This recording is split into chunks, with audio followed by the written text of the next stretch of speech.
हरे कृष्णा। आज हम भगवान श्री कृष्ण की सबसे बड़े उपासक कर्माबाई की कथा श्रवण करेंगे। ऐसे महान भक्त धरती पर भगवान के अवतार होते हैं। ऐसी महान देवी को पूरा संसार कोटि कोटि नमन करता है। भगवान श्री कृष्ण की परम उपासक ठाकुर जी के बाल रूप से रोज ऐसे बातें करती जैसे ठाकुर जी उनके पुत्र हों और उनके घर में ही वास करते हों। एक दिन कर्माबाई की इच्छा हुई कि ठाकुर जी को फल मेवे की जगह मैं अपने हाथ से कुछ बनाकर खिलाऊं। उसने जगन्नाथ प्रभु को अपनी इच्छा बतलाई और दर्शकों, भगवान तो अपने प्रिय भक्तों के लिए सर्वथा प्रस्तुत रहते हैं। दर्शकों, वो लीला कितनी ही प्रिय होगी जब ठाकुर जी स्वयं अपने भक्त के घर अपना भोग लेने आते होंगे। प्रभु जी ने कहा कि आपने जो भी बनाया है वही खिला दो, मुझे बहुत भूख लगी है। कर्माबाई ने खिचड़ी बनाई थी। ठाकुर जी को कर्माबाई ने खिचड़ी खाने को दे दी। प्रभु बड़े चाव से खिचड़ी खाने लगे और कर्माबाई ये सोचकर भगवान को पंखा झालने लगी कि कहीं गरम खिचड़ी से मेरे ठाकुर जी का मुंह न जल जाए। संसार को अपने मुख में समाने वाले भगवान को कर्माबाई एक माता की तरह पंखा कर रही थी और भगवान भक्त की भावना में भाव विभोर हो रहे हैं। भक्त वत्सल भगवान ने कहा, माँ, मुझे तो खिचड़ी बहुत अच्छी लगी। मेरे लिए आप रोज खिचड़ी ही पकाया करें।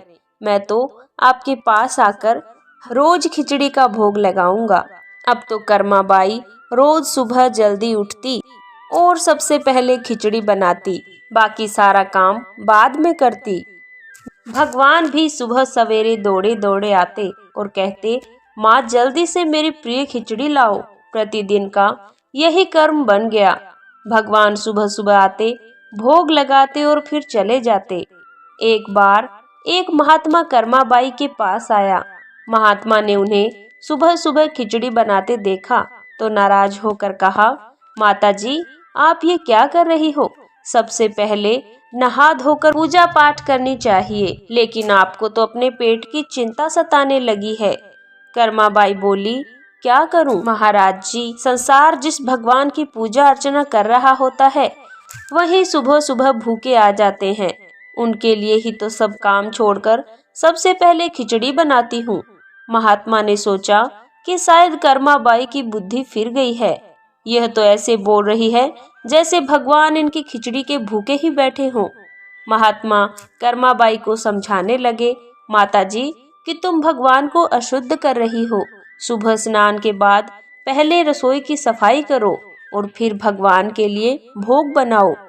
अगले दिन कर्माबाई ने ऐसा ही किया। जैसे ही सुबह हुई, भगवान आए और बोले, माँ, मैं आ गया हूँ, खिचड़ी लाओ। कर्माबाई ने कहा, प्रभु, अभी मैं स्नान कर रही हूँ, थोड़ा रुकना पड़ेगा। थोड़ी देर बाद भगवान ने फिर आवाज लगाई, जल्दी करो माँ, मेरे मंदिर के पट खुल जाएंगे, मुझे जाना है। आपको क्या हो गया है? ऐसा तो पहले कभी नहीं हुआ। फिर जब कर्माबाई ने खिचड़ी परोसी तब भगवान ने झटपट करके जल्दी से खिचड़ी खाई, परंतु आज खिचड़ी में भी रोज वाले भाव का स्वाद भगवान को नहीं लगा। फिर जल्दी जल्दी में भगवान बिना पानी पिए ही मंदिर में भागे। भगवान ने बाहर महात्मा को देखा तो समझ गए, अच्छा तो ये बात है, मेरी माँ को इसने यह पट्टी पढ़ाई है। यहाँ ठाकुर जी के मंदिर के पुजारी ने जैसे ही मंदिर के पट खोले तो देखा भगवान के मुख पर खिचड़ी लगी हुई है। पुजारी बोले, प्रभु जी, ये खिचड़ी आपके मुख पर कैसे लग गई? भगवान ने कहा, पुजारी जी, मैं रोज मेरी कर्माबाई के घर पर खिचड़ी खाकर आता हूँ। आप मेरी माँ कर्माबाई के घर जाओ और जो महात्मा उनके यहाँ ठहरे हुए हैं उनको समझाओ, उसने मेरी माँ को गलत पट्टी पढ़ाई है। पुजारी जी ने महात्मा जी से जाकर सारी बात कही कि भगवान भाव के भूखे होते हैं। ये सुनकर महात्मा जी घबराए और तुरंत कर्माबाई के पास जाकर कहा कि माता जी, माफ करो, ये नियम धर्म तो हम संतों के लिए हैं। आप तो पहले जैसे खिचड़ी बनाती थी वैसे ही बनाएं। आपके भाव से ही ठाकुर जी आपकी खिचड़ी खाते रहेंगे। फिर एक दिन ऐसा आया जब कर्माबाई के प्राण छूट गए। उस दिन पुजारी ने मंदिर के पट खोले तो देखा भगवान की आंखों में आंसू है और प्रभु रो रहे हैं। पुजारी ने रोने का कारण पूछा तो भगवान बोले, आज मेरी माँ कर्माबाई इस लोक में नहीं रही है, अब मुझे कौन खिचड़ी बनाकर खिलाएगा। पुजारी जी ने कहा, प्रभु जी आपको माँ की कमी कभी महसूस नहीं होने देंगे। आज के बाद आपको सबसे पहले खिचड़ी का ही भोग लगेगा। इस तरह आज भी भगवान जगन्नाथ को खिचड़ी का भोग लगाया जाता है। तो दर्शकों, आपको ये रोचक कथा कैसी लगी? कमेंट में जय ठाकुर जी लिखें और वीडियो को लाइक, चैनल को जरूर सब्सक्राइब करें।